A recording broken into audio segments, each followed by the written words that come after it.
মাত্র 16 ঘন্টায় কিডনি করবে একদম পরিষ্কার। নমস্কার ফ্রেন্ডস, শরীরের মুখ্য গ্রন্থিগুলোর মধ্যে একটি হচ্ছে কিডনি। ফ্রেন্ডস, যেমন আমরা ঘরে পানি খাওয়ার ফিল্টার পরিষ্কার রাখি, সেরকমই আমাদের শরীরের ফিল্টার কিডনি পরিষ্কার রাখা অত্যন্ত জরুরি। কেননা এটা আমাদের ব্লাডকে ফিল্টার করে আর শরীরের সমস্ত দূষিত পানি প্রস্রাবের সাহায্যে শরীর থেকে বাইরে বের করে দেয়।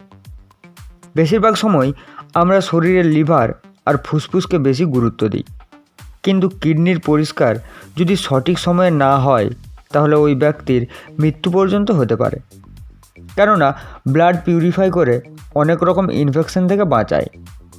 প্রস্রাবের প্রবলেম, পেটের দুই দিকে ব্যথা, মাঝে মাঝে জ্বর আসা আর বমি ভাব থাকা কিডনির অসুবিধার লক্ষণ।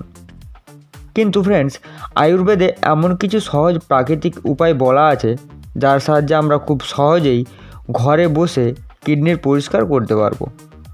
তো চলুন জেনে নিই কীভাবে আমরা এই প্রাকৃতিক উপায় তৈরি করব। এই উপায়ের জন্য সবার প্রথমে এখানে নিতে হবে ধনেপাতা।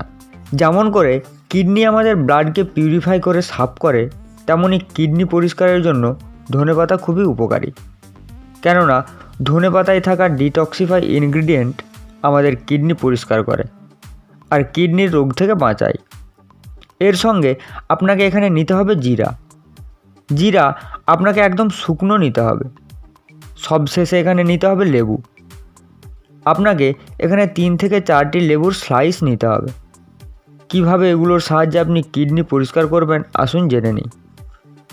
এটা তৈরি করতে সবার প্রথমে আমি ধনেপাতা নিয়ে নেব। ধনেপাতার জড়গুলিকে কেটে ভালো করে পরিষ্কার করে নিতে হবে।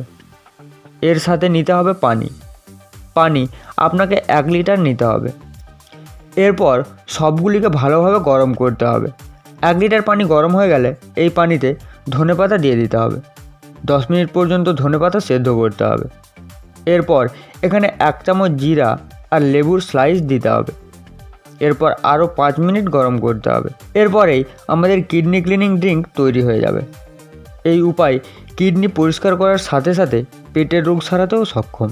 এর ব্যবহার সারাদিনে একবারই করতে পারবেন। সারাদিনের যখন খুশি খেতে পারেন, তবে এটা খালি পেটে পান করতে হবে। আপনি মাত্র এটার 1 গ্লাস নেবেন। এটা কিডনির পুরোপুরি পরিষ্কার করবে, আপনার ব্লাডকে পিউরিফাই করবে আর শরীরে হওয়া কিডনি সম্বন্ধিত রোগ থেকে বাঁচাবে। আর এটা যখনই পান করবেন হালকা গরম করে নেবেন।